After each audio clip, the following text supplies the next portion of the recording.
Isa sa mga sinabi ng Panginoong Hesus na ating hilingin sa Diyos ay ang huwag niya tayong ipahintulot sa tukso.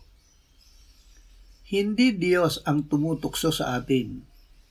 Huwag sabihin ni numan kapag siya ay natutukso na siya ay tinutukso ng Diyos. Ang Diyos ay hindi matutukso na gumawa ng masama at hindi niya tinutukso ang sinuman. Ang pinagmumula ng tukso ay ang Diablo. At ang ginagamit ng Diablo para tayo ay tuksuhin ay ang ating laban. Maaaring ang ating espiritu ay ibig lumaban sa tukso, ngunit ang ating laman ay mahina. Tayo ay natutukso kung naaakay tayo ng sariling pagnanasa at naaakit. Kapag nagising ang pagnanasa sa atin, ito ay nagbubunga ng kasalanan. Kapag nagawa na ng kasalanan ang gawa nito, ito ay nagbubunga ng kamatayan. Malalabanan natin ang Diablo, kaya't malalabanan natin ang tukso. Isuko natin ang ating sarili sa Diyos.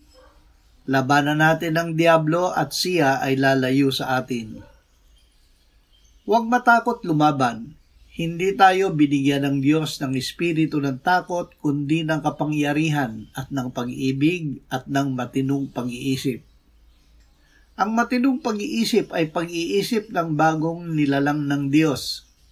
Iwaksin natin ang ating dating pagkatao na bulok dahil sa mapanlinlang na mga pagnanasa.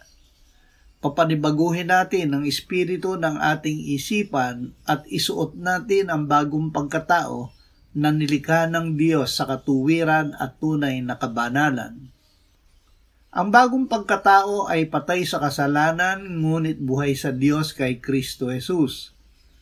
Ang isipan nito ay hindi na nagdedepende sa magagawa ng sarili na namatay na, kundi lubos na nagdidepende tangi sa Diyos.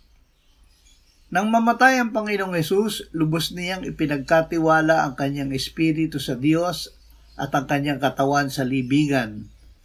At dahil ang Diyos ay tapat sa kanyang salita, binuhay niyang muli ang Panginoong Hesus mula sa mga patay. Si Kristong muling nabuhay ay hindi na mamamatay. Wala nang kapangyarihan ang kamatayan sa kanya. Siya ay namatay para sa kasalanan ng minsan. Siya ngayon ay nabubuhay sa Diyos. Ituring natin ang ating sarili na tunay na patay na sa kasalanan, ngunit buhay sa Diyos sa pamamagitan ni Jesucristo na ating Panginoon. Huwag nating papaghariin ang kasalanan sa ating katawan na mamamatay. Sa oras ng tukso, ang Diyos ay nananatiling tapat. Hindi niya ipahihintulot na matukso tayo ng higit sa ating makakaya. Ibinigay na ng Diyos sa atin ng daan ang ating Panginoong Jesucristo. Lubos nating ipagkatiwala ang ating buhay sa Kanya. Tanging sa pamamagitan niya natin matatakasan, malalabanan at mapagtatagumpayan ang tukso.